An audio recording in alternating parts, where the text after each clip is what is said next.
Hey Sana, welcome to the WeChat Tech podcast. How are you? I'm good, Vitas. Thank you so much for inviting me here. I'm all excited. Hey Ben, Hey Sana, we meet how are again. you doing? Yes. Let me introduce myself. I'm Sana Fatima, and I've spent around more than 15 years building a career in HR and mental health space and therapy.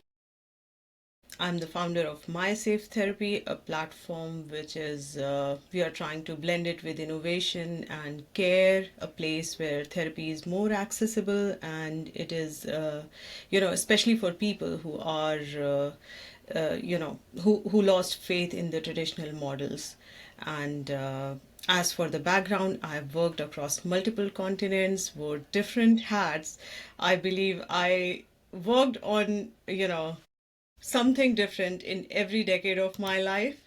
So it's crazy, but yes, at the moment it's my safe therapy, and I'm trying to build up that space for people who need the most. I mean, we'll definitely be covering the new company as well as the very I'd like to say adventurous career that you've had. So we'll definitely cover that. Let's just start off from the start, I guess. A little bit more like where you was born, where you was raised, and that side of things. The sort of the early life. Yeah, so I was born and brought up in Allahabad. Allahabad is a very small and very ancient town in India. It's very old and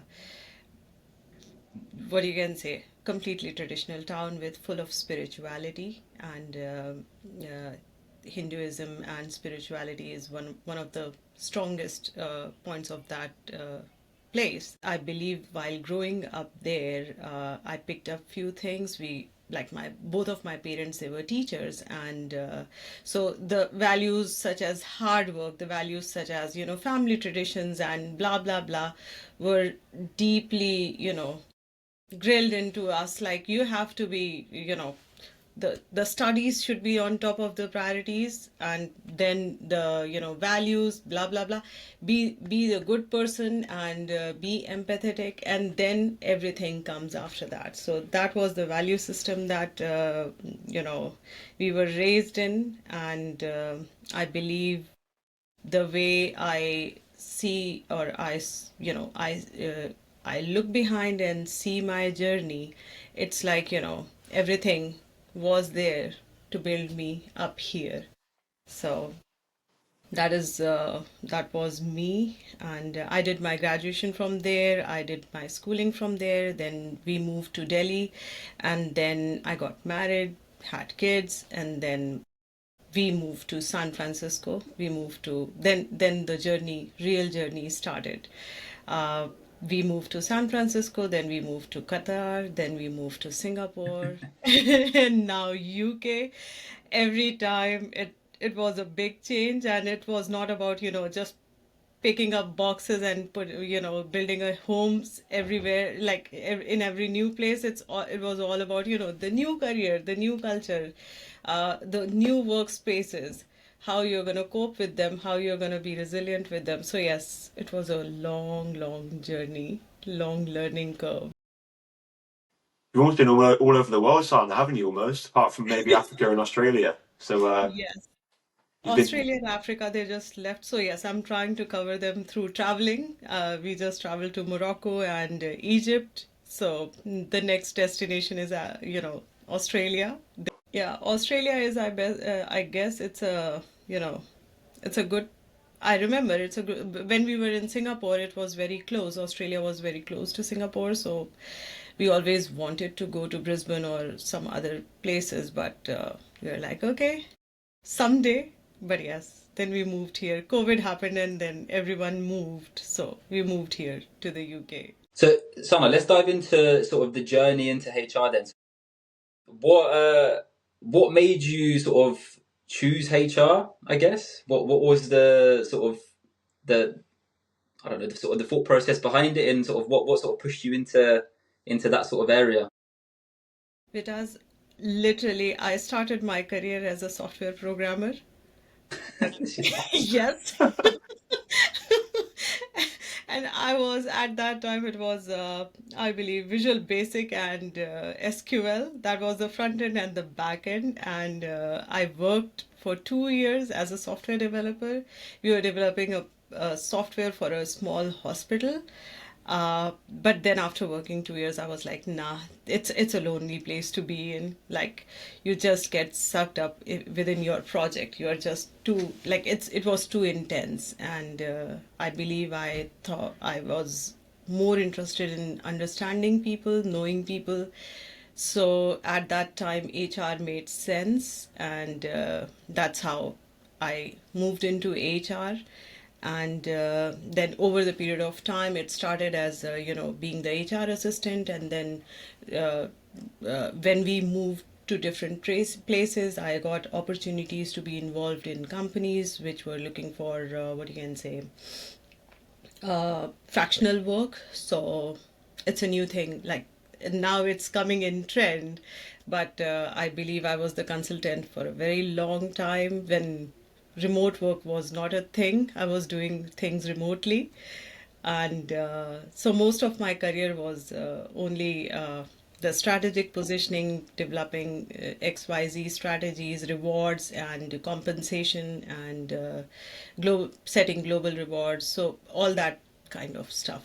So that's how the HR career was. Then we moved to the UK, and I got a position in, Lemonade, and then I started my career there as a talent person, and I was vice president of talent in Lemonade. And when I joined in, uh, we were 18 people. I was the 18th employee, and when I left, we were almost 100. Wow. So Wow. all the people were single-handedly hired by me. And yes, I collaborated with Ben. So Ben is another person who literally helped me to find good people.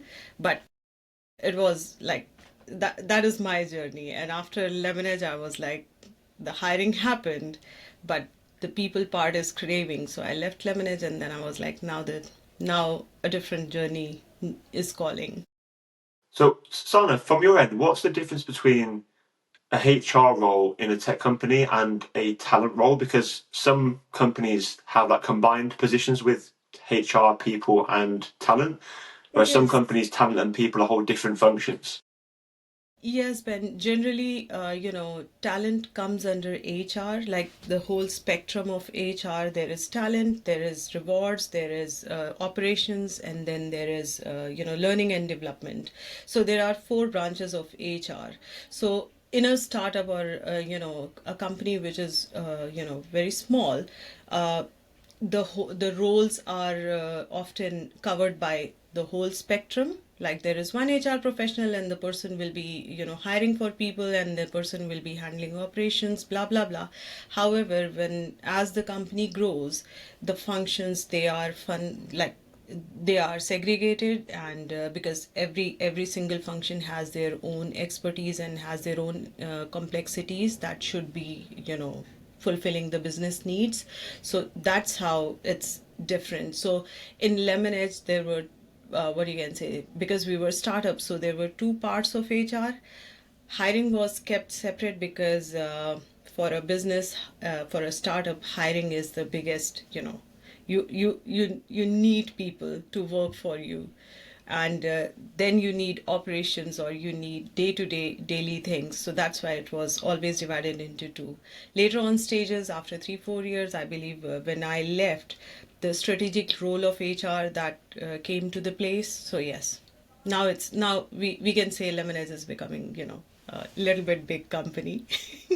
Or mid-size. But I hope that answers your question.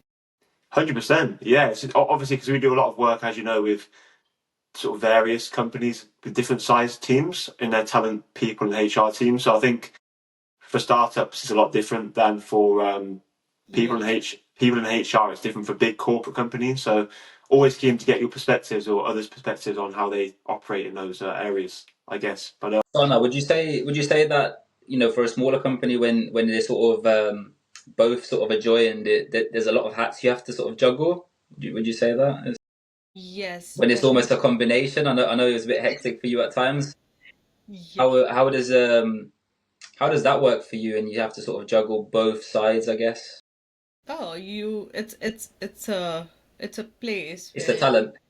exactly. It's a talent, and it's like, you have to keep monitoring yourself whether you're going through a burnout or, is everything fine? And what happens is, because things are moving really quick in a startup, what we tend to do is we try to be that person who knows it all.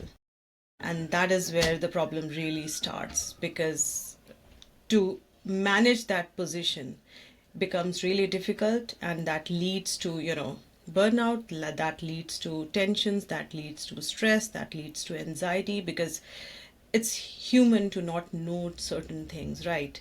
And but yes, that happens to many of the professionals who are working in a startup. That's why they say it's a very high achievement and high burnout position, or the good words are being put to say that we need 200% from people. That is it. So for me, I was always trying to, take two steps back. If I know something, yes, definitely I know something. If I'm not knowing something, or if I'm not enjoying something, I was being vocal about, telling people I can do this, I cannot do this. And they really appreciated that. And people understood that. So So, from yourself, Sana, obviously you're very we'll cover it later on, but obviously you're very passionate about the counselling side and the psychology behind sort of how you would think and that side of things, right? So how did you handle the like the burnout phases and like how did you handle that side of things being in that startup phase? Because I feel like a lot of people struggle with that massively and sometimes don't know when it's time to you know I need to take a break. And me and Ben We're the same. are very sort of probably big victims of it because we're not very good at understanding when it's time for us to sort of hold the horses a little bit and look after ourselves, just because we want to keep going, want to do better. There's tasks you need to complete. How do you manage it from your side? Obviously, you've been in this space for a very long time through various companies. So, what have you learned over the years, I guess, to manage not just workload, but like burnout and that side of things? yeah, it's for burnout. My biggest, what you can say, takeaway is you need to monitor yourself all the time. Like, you need to check with yourself all the cues. Like, are you feeling it? Are you not feeling it today? Like, is today is the day whether you want to work, or today is the day you just want to take off? And if that is coming from inside, that today is not the day, strongly recommend don't do it. Because if you're not doing it, or if you're delaying something for one day, it will not break the whole world, it will not break your company.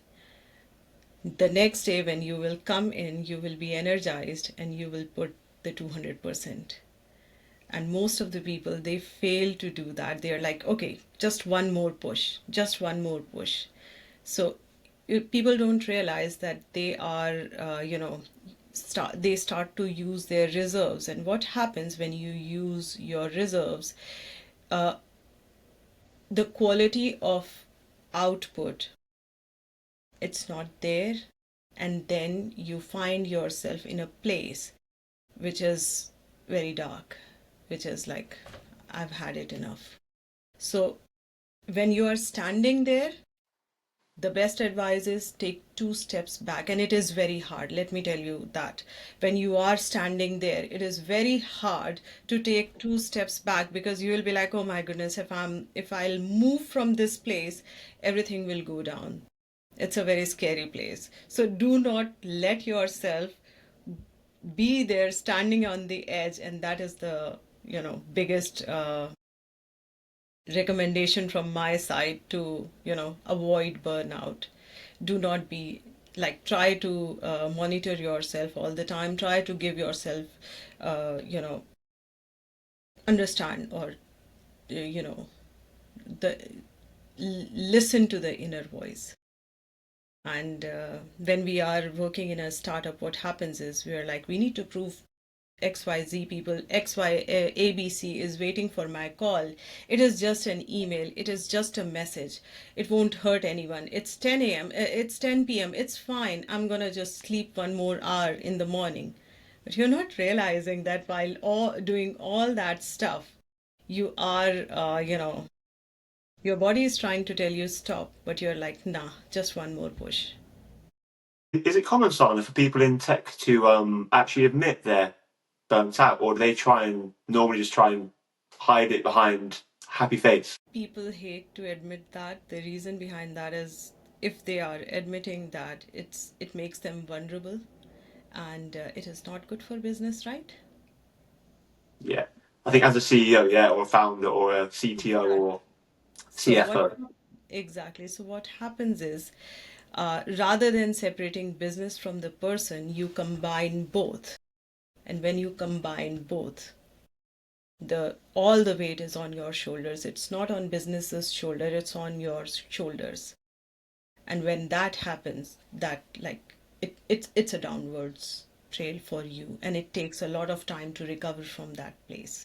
I feel like a lot of tech companies nowadays value the employees a lot more nowadays, and I feel like there is a lot more opportunities where people can get heard, and there's that opportunity to wind down or wind back a little bit and Yes. maybe put your attentions to, like, I don't know, upskilling in a skill or something, and that itself is it's something where you can just, just take your head away from the typical sort of day to day, which is really good, and Yeah. gives you a little break. I think in recruitment though, I don't think we have that, do we? I think it's such a weird one, because I feel like in our industry, I think it lacks that. I think people go until they can't, until their wheels fall off.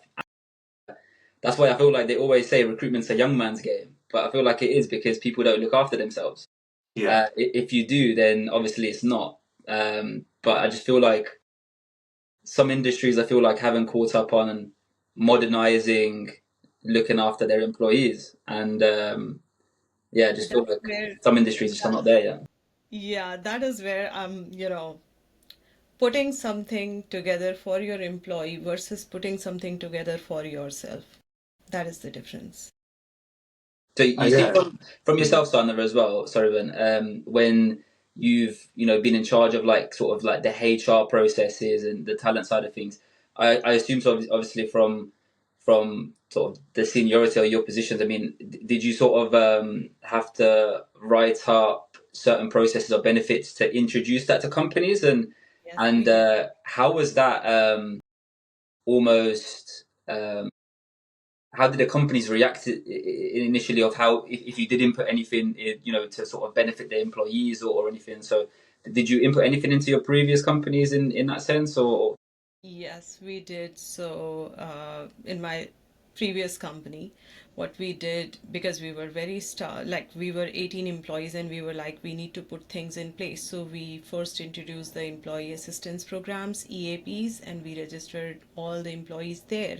And we checked and found the one which was providing mental health support. Similarly, because we had like we were a remote company, so we had employees all over the world.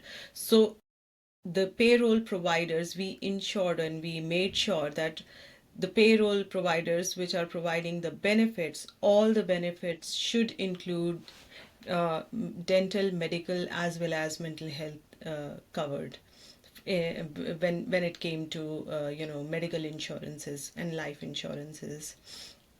And within the UK as well, our employee assistance, or our employee benefits program, the what you can say, the health insurance, it covered mental health.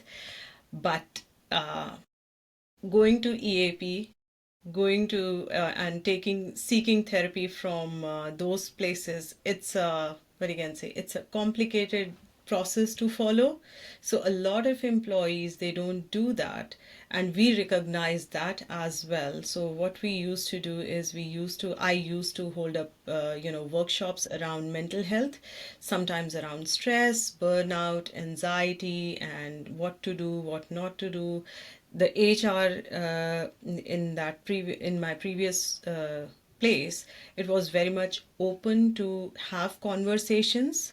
Like, it was not the traditional HR where you have to think twice before saying things. So we used to have those regular check-ins every month, where we used to talk to employees and understanding on the, what you can say, uh, personal level, not on the business level. Yes, business is going on fine. If you want to talk to your manager, that is good. We used to encourage managers and we used to train them around, how to talk to people, how to empathize, and it was really pushed. And our CEO, he was great. He was amazing to, he used to say, no, mental health is the priority for Lemonade, and he was aligned through and through while we were doing this.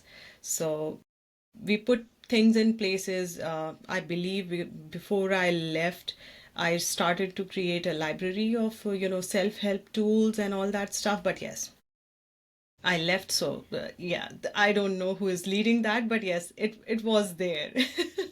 I think when the CEO is the one that's Yes, allowing the he stuff to was. happen, it makes such a big difference when it's top down, doesn't it, as well?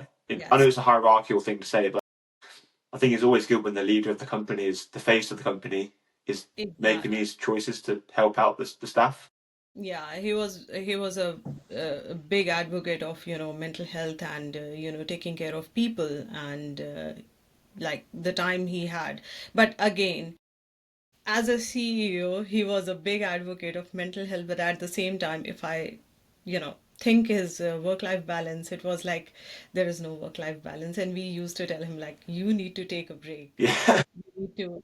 And that's why when Vitas was saying that the workplaces, they have things for employees. Yes, we put together those things, but the top level, they do not want to be vulnerable. You guys are co-founders and CEOs of your company. You do not want to tell people that you are going through a burnout, you are going through stress, because we're like, no, no, no, no, we cannot do that. If we are doing that, what will happen to our employees? So I think it's like what Ben said. I think it's just putting on a brave face and just carrying on because of the seniority of the position. So you just sort of have to. I mean, what's interesting as well. Obviously, you've worked across so many different countries, Sana. So, like, how did the culture and the HR sort of processes, I guess, differentiate from, say, different countries? Like, like you sort of mentioned, you worked across all the different countries. How is it different in other countries? And I guess what's your preference and what's your favorite sort of country that maybe you lived in where UK. not maybe not where like work wise, but just in general, like you felt like they care about that mental health side of things and the take the HR sort of talent system sort of sort of importantly, I guess, in their side of things. So yeah, what's your thoughts? I guess when it comes to work culture, like UK's work culture is good. Like I've seen many countries, and UK is much more about work-life balance. People are more open to talk about these topics, and they are taking steps here actively, while rest of the world, no, it's not there. They're not there yet. However, my personal favorite is Singapore, because that country is awesome. Like, they have put things in place. I did my counselor's training from there, and it really is, it really provides a 360-degree views. Like, everything there is already prepped up. Everything is there, is taken care of. The people, very small things, very big things.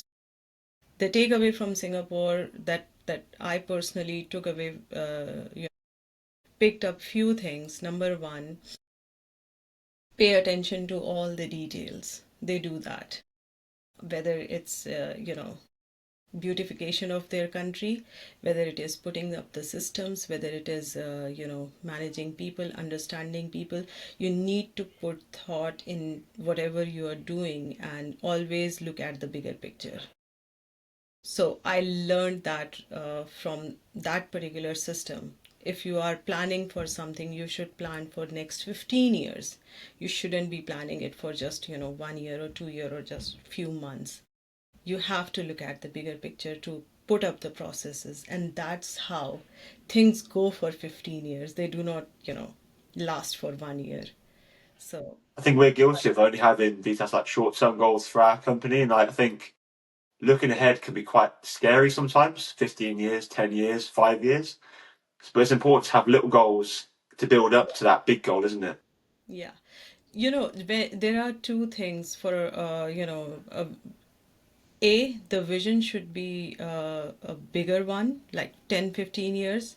The implementation should be a shorter one, and that should be divided into small goals and achieving small goals.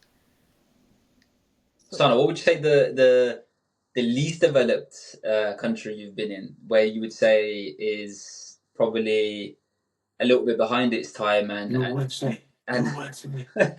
and needs to focus more on that, work life balance and just in general, like just the HR and talent side of things that it is probably lacking a little bit. What would you say is almost the country that's a little bit behind? I will say that will be controversial, but Clip it. Vitas, clip it. US is, I don't think US supports mental health, or US supports any kind of like, you get 20 holidays throughout the year, whether you are sick, whether you need to take a break, whatever you want to do, those 10 days or 20 days are there. And there were so many basic things for employees that are still missing, because in my previous role, we had our office in US, and I when we used to work around things, for example, Lemon Edge, we provided 25 days of holidays. On top of that, we had maternal policies or maternal holidays. US doesn't have any of those things. Does that come from the actual government, Sana, over there? Does it come from the companies? Because surely the companies can operate on their own accord, so they can give stuff to employees if they wanted to. So what is that No. a national thing with the government, or is it actually just the CEOs of these companies just being tight with their holidays and that You sort of know, stuff? in the UK, there are certain holidays that are statutory, so companies have to give that. In the US, they are still pushing for those things, but it is not there. So in the US, employee benefits, other than uh, providing them health insurance, and that health insurance is, for example, if you're a startup, you don't have to do that. When you reach certain level, then you can provide health insurance to your employees. Holidays and all that stuff, it's not statutory, so it's up to you. It is good to have, but no one tells you that you have to do that, so people don't do that. It's funny because we do a lot of work in New York and LA recently. We've done some work over there as well. Yeah. People don't complain about this stuff because it's so normalized over there and it's not really stuff you'd expect to have. So they don't Yeah. really care about it too much, do they? No, no, because that became the way you perceive work. It's all about giving 100%. It's all about giving to the cause. That is good, but what about your life? And they're not, like, nowadays, it's there is a change. People are doing that, like, uh, we used to do that. For starters, we had all the policies in place, and we made sure that it's not different from the UK. A lot of people complain about that. Like in the US, it's a lot of holidays. Why you're giving those holidays? That was the feedback that we were getting, but we were like, nah, it should be equal to all over the world. So yes, balances were checked, but yes, that was the plan. However, US is not like, I don't think US needs a lot of what you can say, changes in there. Improvements from the sounds of Improvement. it. Yes. It needs a lot of improvement. So that is the thing. But personally, I believe when it comes to liking a country, I believe UK should be more developed. Yeah, yeah. The shops shouldn't be closed around 5 p.m. It should be like at In least. New York, it's midnight, 1 a.m. Everything's open Yeah, still. exactly. So I complain about that. It as I complain about this to Ben all the time. Like, It is annoying. It is annoying though. I do agree. And Dubai's the same. In Dubai, everything's open till midnight. oh my goodness. It's we went to Dubai and the shops were open until 4 a.m. in the morning. Like there were restaurants. They were like, we were like, so until when you will deliver? And they were like, oh, at 3:30 we will stop delivering. I was like, oh my goodness, 3:30? Bit too late, isn't it? I'll be in bed by then. Fast asleep. So like nightlife exists there, I believe. But that is the city and that is the culture. So So, Sana, let's dive into more about your passion of counselling and I guess why counselling sort of is such a sort of passion for yourself and sort of how you got into that side of things as well. I believe when you have the innate desire to understand people. So when I moved into HR, I was like, yes, I will be able to know people, how they work, how they, perceive things, and how they develop, blah, blah, blah. But after working so many years, I realized there is still hunger, there is still a need to understand more, and that's how I changed my trajectory, and I was like, let me try counseling and let me try psychology. So I did my master's in psychology, I did my graduate diploma in counseling, and there I learned a lot. So when I moved back and restarted my HR career, I was able to see things in a very different perspective. I was able to understand people in a much better way, and that empowered both of the things, and it's a very powerful tool. See, I've always been passionate about psychology as well. To be fair, like I actually did psychology in A levels, and I was actually going to study at university, but I ended up doing business management. But um, I just think it's intriguing just to just understand how the mind works and it's a lot deeper than just like trying to read a person. It's if you actually understand it and go a bit deeper, it's there's a lot more to it. Yeah, It's really really intriguing. Everyone's so exactly. different as well. Everybody's so different. Like, People are yeah, different, their thought processes are different, and it's very funny, when you go deep into psychology, you realize it's never about you. Like if you have something with someone, it is never about you, it is always about them, and it's just a projection on you. And so there are so many realizations that you get when you go into deeper levels. I think even like bullying as well. Going back to even school days, I think there's always a reason why Yeah. somebody bullies another child or another person. I mean, there's still bullies in the adult world, unfortunately. In recruitment, it's quite common. I feel like, is that a psychology thing where like you understand why they're bullying somebody? That's some of the stuff you've done in the past. Yeah, it's bullying is the anger that you have against people, like there is no outlet. So what a bully does, whenever the bully finds an outlet, the bully dumps let me rephrase that. It's like, you're carrying loads of monsters around your head, and those monsters are troubling you, and you're very angry, very agitated, and then you find a place where you can dump in few monsters. You dump in few monsters so that they do not come back to you, and you move. So you leave those monsters, and that is bullying.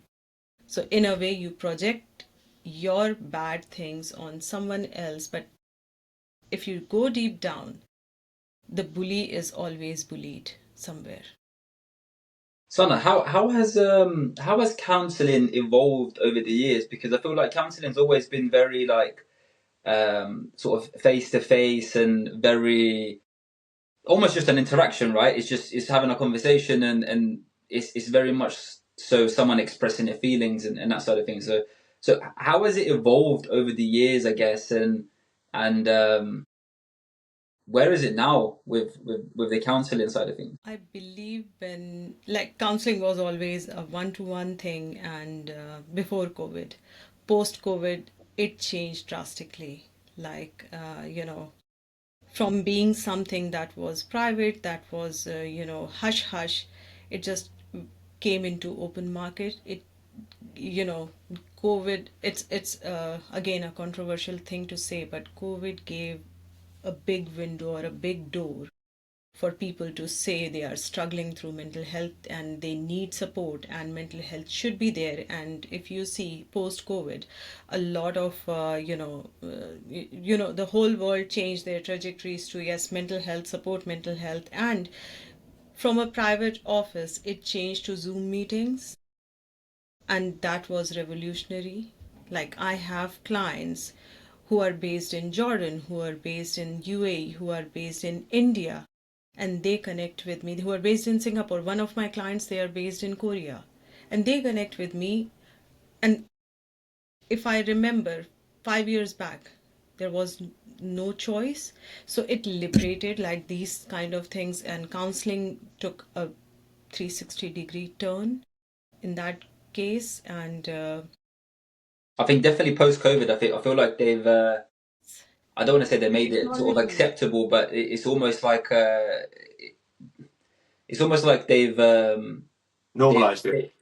well, yeah, they've sort of realized that mental health is a problem, but before that, it's always a lot of the stuff we were Under the speaking already. carpet. It was very hidden in the dark, yeah, and now it's like it's okay if things aren't okay, and I feel like it's such a like important thing to sort of I don't know, like spread, I guess, because some people still feel like it's still not all right to go and till speak to someone. yeah. And the biggest problem this COVID, when COVID happened, tech and counseling, they combined, and that never happened. So that was the biggest leap that counseling world took, combining tech with counseling. So now you can have those sessions over Zoom calls. Now you can have those sessions over Teams calls, and that, again, that remove the demographics, because if you're not able to find a counselor that is from your similar demography, you can always consult with someone who is based in the UK, who is based in US and other countries. So the boundaries were gone and the accessibility increased, and people felt more open to resolve. And now, with AI coming in, counseling is taking another leap. I believe a lot of people, they are saying, "Oh, we ask questions to Chat GPT," and I'm like, "Okay, that is good." So, what are your thoughts on AI in maybe not just firstly, what's your thoughts on AI, and then what's your thoughts within the counseling mindset as well? Because I feel like for a lot of industries, including tech, I mean, it's very helpful, but again, you can't rely on it. Like, for instance, for us, it's just, I guess I don't really like it, but like Ben, for instance, does like it, but more so not to. It's more so like for factual things. I mean, for us, when we're trying to get information for companies, for instance, it's very easy to ask, ChatGPT if it can find out some news about a company where that could take you an hour to doing some research where it can give you an overview in 30 seconds. So I Yes. guess, yeah, going back to your thoughts on AI and how you think AI is actually, if it's improving counseling, or do you think it's going to sort of diminish counseling, I guess, in that side? I will say AI is a very powerful tool. So, and I'm a what you can say, I'm a full AI person. I love AI. Like, it made my life much easy because I can do all the research, whatever is going on in my head, I can ask questions. There is someone who will have some answers anytime, you know. So that is good. But at the same time, in counseling, human needs are very different, and you can ask few questions with AI when you need a reassurance, when you need, someone to support you. But apart from that, you will chat with AI, and after 7, 8 messages, you will be like, no, I want to hear You're something bored, different. aren't you? A bit bored of it. Exactly. You don't want, you realize, your human self realizes, nope, It's not a real this, person. it's not a person. So anything that is coming is not. So it's not going there. I personally feel that AI will really help when you are trying to seek questions. When you are questioning within yourself, it is a good tool to, put up some good questions, and AI will constantly question you. Okay, so what are you doing? What are you thinking? However, that digging, that drilling within you should be supervised with a counselor, because you will not get any benefit until there is someone who is trained and who will tell you, like, this is what you can do with this information, right? I feel like as well, I haven't actually had counselling myself, Simon, just yet, or so hopefully not at all. But when it comes to building a relationship with a counsellor, you can't really do that with a robot, can you? So, is that something you do as a counsellor? Do you actively try and build a rapport with people that are seeking your help? How does that work from like a relationship standpoint? Like, Ben, it's more or less like providing a safe space to people. It's a very I hate to use the word, but it's a very intimate relationship between you and your counselor, because your counselor is someone with whom you share all your deep dark secrets that you are going through, and you cannot tell anyone. So it's a very different relationship between you and your counselor. To reach someone, to have that degree of confidence, you have to curate that relationship. You have to build that safe space where someone is willing to share, or they are feeling easy to share, like, this is what we are going through, this is what my thought process is, or I did this, what should I do to remove those things from my life.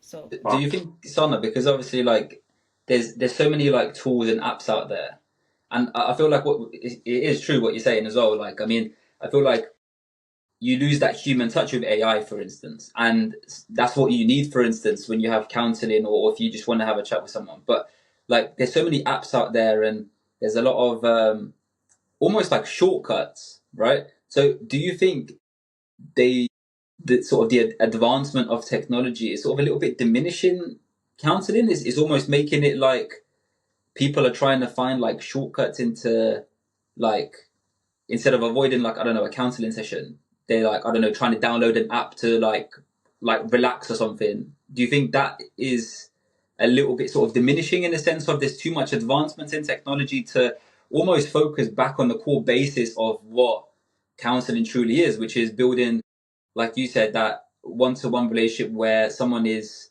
comfortable enough to, just talk through what is wrong, for instance. we humans are full of contradictions with us. We do not want a yes man. If someone is saying, oh yes, I'm validating what you're going through, I'm validating you can do this, and that is AI. So you need that. After, I really love those tools, I really love those apps, because as what happens in those counseling sessions, you take one session and then there is a gap of 6, 7, 8 days, and then you see your counselor, and that is a very healthy mix. So to cover those 5, 6, 7 days, you definitely need cushions. So I call these apps and these tools as cushions who help you to manage those days. But in the end of the day, after 5 to 7 days, you need that human touch who tells you, you are wrong, like XYZ is thing, but your perception of XYZ could be ABC as well. So would having like instant access to counsellors every day. Is that not healthy then? Is that something you'd not advise to do if somebody's struggling with their mental health? It's, the healthy mix is to have your therapy for 7 days, because what happens is it's when you seek therapy, it's more of a self reflection, and it's more of you working with yourself. The therapist is someone who guides you and who is walking alongside your journey. So during your therapy sessions, what happens is, generally what I do, generally when we have a chat, we understand few things, we understand what they're struggling, I understand what they struggle with, and then I ask them to do things to make changes in their life. So if I had a conversation with them on Monday, on Tuesday, what am I talking with them? Like, nothing would Nothing's happen. happened. Yeah. Exactly. So it needs to be some time in between. And if they need certain support, or they are going through certain things, yes, definitely they can message me, and I can, I help them, like, okay, you can do this, you can do that, it's working, it's not working. But the call happens after 7 days, 6 or 7 days, when they're like, okay, let's talk about this. However, and this is something that we are talking in general sense, people who are struggling with stress, people who are struggling with their work life balance. There are people who are struggling with anxiety and they are getting panic attacks. For them, yes, could be a chance they may take they may need therapy sessions every day, or every second day. Or there is much more to it, like mental health issues and real issues, so we suggest go to your doctor, and then we can cushion up during the those things. And for example, the doctor put you up on medications, and those medications are troubling you to manage your life, so we help along with that. But therapy sessions 7 days is good. It's funny because, well, it's not funny, but it's what really like I mentioned before, really sort of got me into the psychology side of things, and how almost understanding how, for instance, how I operate and how my mind works. So I used to get panic attacks, quite bad ones, about 3-4 years ago now, and I didn't do counselling, but I probably should. I probably should have, but I literally had to learn my body in a way of I had to. I almost talked myself out of it from having it. That's how I see it. And that honestly, it's such a weird thing. If you haven't had it and you've never experienced it, people don't really understand what you're talking about. But it was to that point where I just said, look, I've had enough, and I said I'm not going to have any more. And it stopped like that. But it literally, it used to be so frequent. But all it is, it's your mind overthinking certain situations which create a panic attack. Wasn't it work related, Vitas, for you as well? For me, it was 100% work related, and that probably led to a lot of things we discussed about not knowing how to handle a burnout, for instance. For me, when I was younger, I was like 110%, 24/7, like working from like 7 a.m. to like 8, 9 p.m. And that used to be every single day. I used to just, because it's not because I was forced to do it, because I loved it, but I also set unrealistic targets, I think, which made me think I have to hit them. And obviously, I probably should have done that counseling side of things, like we've been discussing. But again, I almost had to learn my body to say, I need to stop right now, because like I don't want any more panic attacks. And it's something really like interesting, because I feel like a lot of people struggle with, it doesn't have to be panic attacks, it could be other things, depression, stress. And it's so like it's all in your head, and it's so weird to say, but it really is. For me, I mean, I don't know if I was an odd exception, but I literally had to talk myself out of having them, which No, is crazy. you know what? Yeah, because you had to do that with yourself. There was no one to guide you through. This is what happens. And I think Okay. what it was as well, Sana, it was like just it was like the COVID time. So it was when it's transitioning. So it's like I didn't have anyone to see really, And that's when, like you said, it was evolved to transition to online. And I feel like now it'd be very different, because if it was happening now, I feel like there's so much more resources out there that the advancements of technology, the advancements of, doing things virtually, like everything's there for you. But back then I feel like it was like, I almost felt like by myself. I was like, It's how because do of I overcome this? the environment we were in, because we were at the same company. But I think you had it before I joined, didn't you? That anxiety attacks and Yeah, stuff. yeah, yeah. But like that environment was like, if you said anything, it's almost like a weakness in It that is, environment yeah. of recruitment Yeah. in that small company where it was But that very was fast that was paced. just pre-COVID.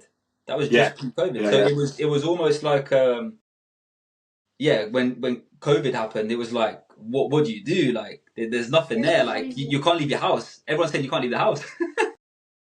When COVID happened, everyone jumped into mental health wagon. Like all of a sudden, the whole world was talking about loneliness, the whole world was talking about mental health struggles, and people started recognizing that, and they felt like this is something that is that is a big problem, and if we are not paying attention to that, and like you said, like you mentioned with us, it is just the zest of it. The zest of healing is one day you just drop the pen and you're like, it's good, I'm done. I'm not gonna allow myself to, repeat this cycle.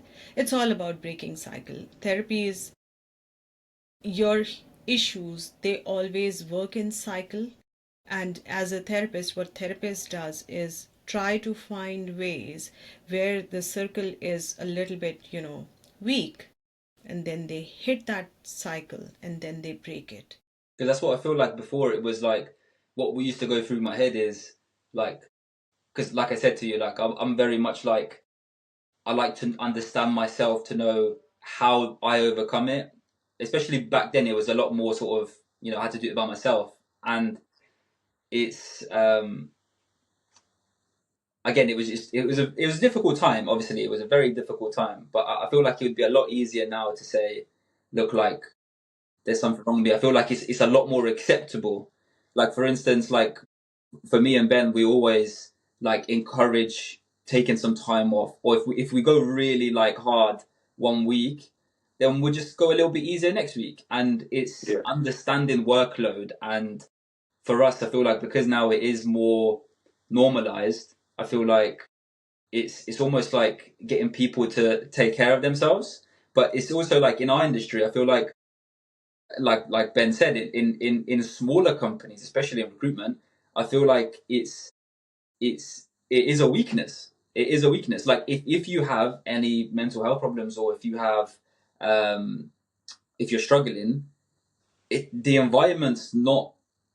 I feel like the environment's not right for people to, to say how they feel, because More it's a than very that, cutthroat environment. yeah. Mm. And more than that, you do not allow yourself to say that. Environment comes, it is the next thing. The first thing is you accepting this is wrong, I'm gonna just drop the pen.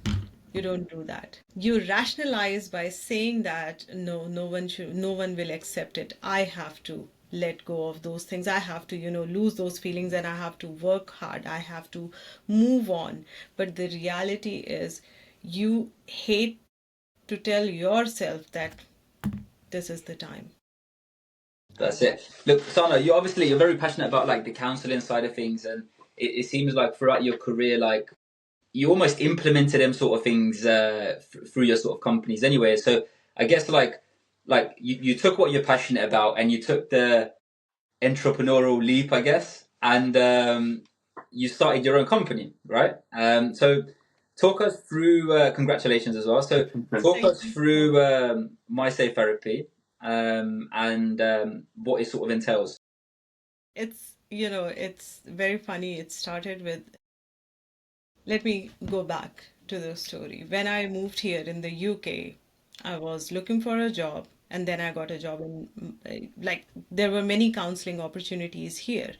But initially, I was very reluctant to take money out of counseling as a person, it doesn't align with my values. So I got a job and then I started volunteering with Place to Be. Place to Be is a platform which provides, I will not say platform, it's a company which provides therapy to kids. So I got associated myself with a school where I used to provide therapy to kids, and I volunteered for that therapy. And then I found few clients here and there. I started volunteering with them. Then I got into BetterHelp, and BetterHelp really provided me clients, and it was very minimal. So the clients, I was not taking money out of clients' pockets. It was mutually, the work I was doing, and so it was going well. I was earning good in Lemonade, everything was going fine. But during my time in Lemonade, I realized that the employee assistance programs or whatever we are putting for supporting mental health, we are talking a lot, and the difference it's not making that much difference. And then slowly, there were few things that I understood there, and I was like, there is something I can do about it. So there comes MySafeTherapy, and I believe I told Ben. Ben was the first person I told about MySafeTherapy. Like, Ben, I'm thinking of this. What do you think of it? And Ben was like, Sana, this is an exciting idea. So a lot of people, they do not want to seek therapy because they are scared that what will the therapist will think when they are in the therapy, and they don't want to disclose their identities. So we came up with the option of using the avatar. It's not a rocket science, everyone uses that, but you know, when you are in therapy and there is a protective line, the healing will accelerate. Rather than, building a rapport with your counselor, you will be to the point, like, this is what I'm feeling, this is what I'm going through, and I need help. It's like anonymous, isn't it? Like the sort of counsellor's anonymous, and you're just Exactly. opening up because you're not sure who they are, really. Exactly. But it's still Is a that Exactly. is that person, isn't it? everything with like the name and everything's anonymized as Yes. well, or Yes, everything is okay? anonymized. They can choose, there is a video therapy as well, so they can choose to have that, one-to-one interaction with their therapists and have that build up, because we are humans. Like, a lot of people, I will not be satisfied when I'll be talking through someone's avatar. I'll be like, I want to see the real person. But for very, very, very complicated cases and issues, it is better to protect the person. It's for their own protection. Simon, a bit off topic from what we're talking about for a second, but if somebody sounds a bit weird, but if somebody admits to like a really bad crime, for example, to their therapist, how does client confidentiality work? I've always wondered this because if they admit to, let's say, murder, for Yeah. example, and it's a bit cynical, but When how does that work? Yeah, so when a client joins, the therapist or a therapy platform, we take their consent, and that consent says, like, everything is confidential until you try to, or you intend, you try, or in past you did harm to other people, or you are a danger to yourself. In that case, it's breached, and then we will inform authorities, or we Understood. will inform, your, what you can say. So it's almost like you're Yes. protecting them. Just yeah. Yeah. So apart from that, everything is confidential. But yes, the moment they say, I did XYZ, definitely that. Because if they've done something really bad before, that you have to look after your counsellors too, because they're actually in danger. If they kill somebody, for example, before, and you'll speak to them and build a rapport with them, they may not have the same reaction again at some point. On a seriously, by the way, I'm not joking. No, absolutely. It is always there. That's why, like, we as counselors, we are being trained to, manage those things, and more or less, it's all about putting papers in place and understanding, what are the safety guards. The good thing is we are on, the therapy is going on the platform, So the person doesn't know who is the counselor, and the therapist doesn't know who is the person. But at the same time, the identity is there.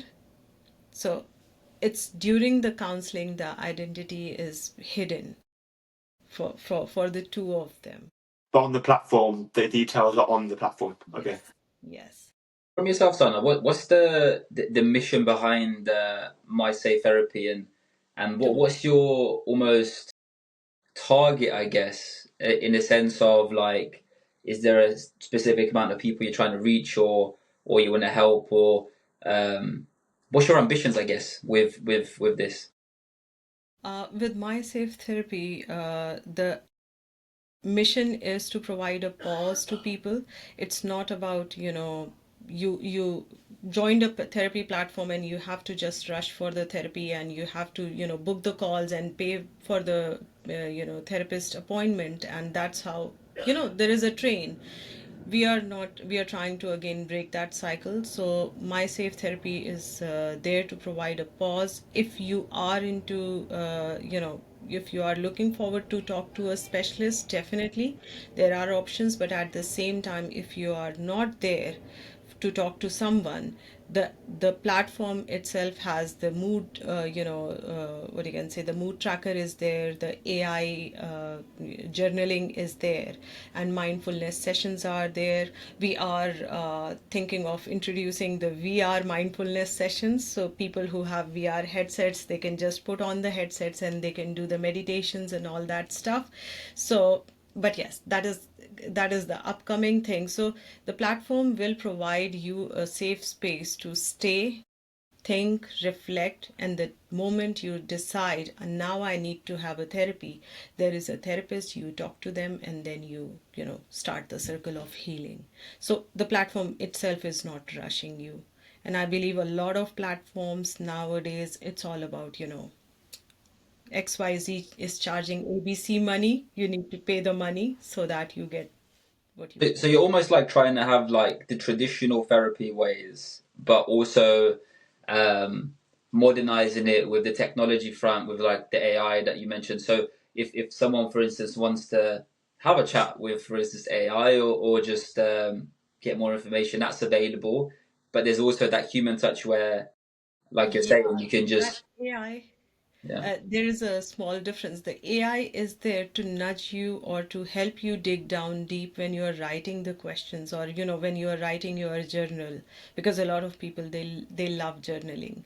So it is for them to self-reflect. But apart from that, if you ask that AI like XYZ, give your opinion or what do you think, it will not work, because that is a therapist, Job. that Their job. self-reflection is, yes, that is their expertise. Because I think sometimes the hardest thing is to write it down, because it doesn't always come out. So I guess if AI is helping to write down how you feel, I think that's obviously a very good thing to have in the platform. Yeah, yeah. That is why I said like it's giving you a pause to self-reflect, and a lot of people, they just need that pause. For example, in your case, you sorted your panic attacks by yourself, and you just decided one day. And a lot of people like therapy. When people come to therapy, when we were going through the training, we were being told we are the last resorts. People have tried all the things possible in this world before they come for seeking therapy. So we are just That's quite providing sad, isn't that. it? Yeah. Quite sad, really. That's a last resort, isn't it? Yes, but we as humans, we it hurts our egos to ask for help, right? We don't want, especially with our inner demons. We're like, nah, I can manage that. I cannot tell this to my friend. I cannot tell this to my, and sometimes you share this with your family, your friends. You do not get answers, or sometimes they it's counter to your openness, and you get more close because of their opinions. I saw a stat where it said 1 in 4 adults suffer from mental health issues every year. So I mean, it's not a nice thing to say that you've got a really big market, but it is a big market that I guess is still it's advancing, but I feel like it's still very much like prosperous. Like there's a lot of opportunities for, especially for business wise. I mean, for yourself to help people. I know you're very much, you've said it quite a few times throughout, this podcast. It's not about money, but it genuinely is about helping people and creating a platform where you are actually helping people and you're trying to reduce that from, even if it's from 1 to 4 to 1 to 5 people, that's one less person, I guess, right? So it's That it's is something that's really exciting, I guess, that you're trying to better people's lives. that is I say, like, when someone asks, so what is the new thing you're doing? I'm like, nah, I'm not doing anything new. I'm just what I observed, I'm just putting those things together. I'm just making those cushions around so that people feel more comfortable. There is a need, there is a demand, there is a market, and I'm just one more person who is a little bit more mindful about all of this because I'm coming from that experience. But if you say what you innovated, nothing. It's just the demand. You have to do it. You have to, like, people need that support. Do And you know there what I is think? I think because you're passionate about the industry as well, I think that adds another layer of actually caring, which is a very important trait by itself, I think. yeah. And you can tell you're genuine, Sana, just from the podcast alone. Everyone that's listening will be able to tell you're very, very passionate about it. So, and very knowledgeable too. I feel like we owe Sana about £300 Vitas for the hour for the counselling session you've had. I think Sana could carry on and keep talking all day. Oh my goodness, Ben.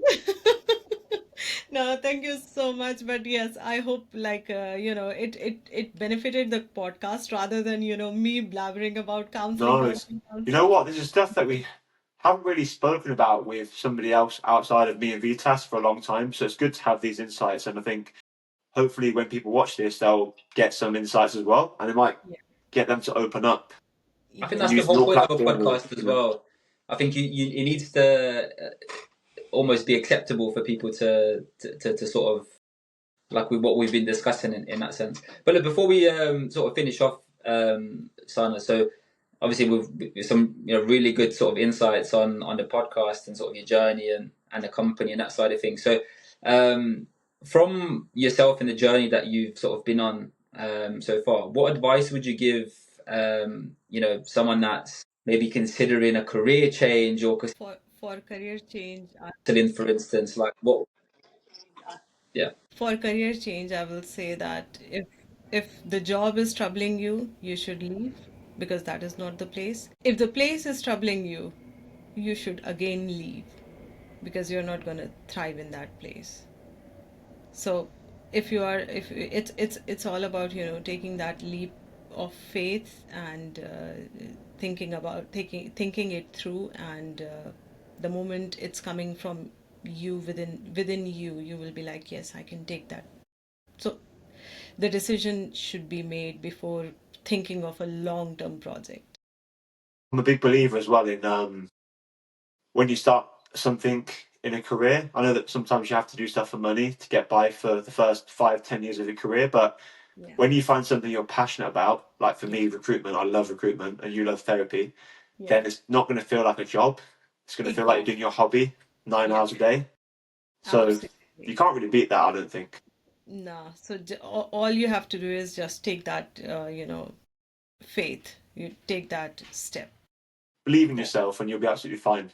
Yeah. Donna, what journey is so whereabouts on the journey? Sorry, is MySafeTherapy at the moment, and when will it be released as a platform, fully functioning, or even MVP? Where are we at right now? So the MVP is still building, and I believe by mid of September, it will be fully functioning, and we will be fully functioning. We started recruitment, so today was the first day we put on our advertisement, and a lot of people, they are excited about joining MySafeTherapy. We have received huge number of applicants, Oh and wow, a lot of amazing people. They are interested in the platform. Similarly, on the client side, we are getting amazing response. I receive hundreds of, client requests every day. So it's like, the platform should be ready. The platform should be ready until, September. So yes, mid of September is the date, but yes, people are excited. Amazing. All I can say is. Are you seeking funding? And if so, do you know how much? If I can ask that, I'm not too sure if you can answer that question. But obviously, somebody might see this and think, you know what, I want to invest in MySafeTherapy. Yeah. So, on the notes of funding, yeah, definitely every business is needing, and especially when you are driven by the cause, you definitely need funding. But at the same time, we are looking for someone who is like-minded, who is equally passionate about the cause, rather than going on with numbers, because it's like, numbers and all that stuff will follow. Yes, You have to make that change. Like, I'm trying to make an impact, and the change will happen after that. And the money and the goals and everything that will will, come. yeah, that will come. We So say that to everyone. Vitas, don't we say that to everybody, that anybody that's junior in their careers. If you get good at what you do, the money will exactly. follow you. So don't go Money for the will, money. yeah, exactly. Do not chase for money, it will follow you. Always chase impact, what we are trying to change. Like for MySafeTherapy, we created a page for businesses. Like if you want to, sponsor, if you want to change someone's life, you can sponsor 5 sessions, 10 sessions, depending on people, how many sessions you can sponsor. And it's very early, it's very niche, so it's just sharing information, not putting up anything like you should contribute. No, no, no, no, no. We are not ready for that. But yes, we are trying to build that space where therapy is accessible to people who definitely need it and they do not have money to pay. But as businesses, we also have we also take a little bit of responsibility to make that change happen, not just putting up LinkedIn posts and talking about mental health. Look, Sana, it looks like it's a very exciting time, and from myself and Ben, obviously, we wish you all the best, and hope everything goes as planned, and hope the platform is what you wish for it to be. So we wish you the best of luck for sure in that. Look, for us to end it, the way we're going to start ending our podcast now, we want you to ask a question for the next person that will be in our podcast, and we're going to sort of continue that sort of flowing through our podcast. So if you could ask the one question for us to ask for the next person in our podcast. uh, I would like to, question for the guest is what is the biggest challenge they faced? That is one question in their career, and the other question is, what is their coping mechanisms? What kind of coping mechanisms they seek when they are going through hard times? I'm a therapist, so I will always talk about these things. So, what is their, coping strategy or the process they put together to help them when they are when they are struggling? That is my Great questions. I love it. thank you so much, Ben. Good stuff. Awesome. Thanks so much, Sana. Thanks for your time and everything. And obviously, hope things go well for you. I'm sure they Thank you. will. And yeah, thanks for Thank you so watching. much, Ben. Thank you so much, Vitas, for speaking to me or having me here. It was lovely talking to you both and sharing all my thoughts around therapy, my passions about therapy. So thank you so much.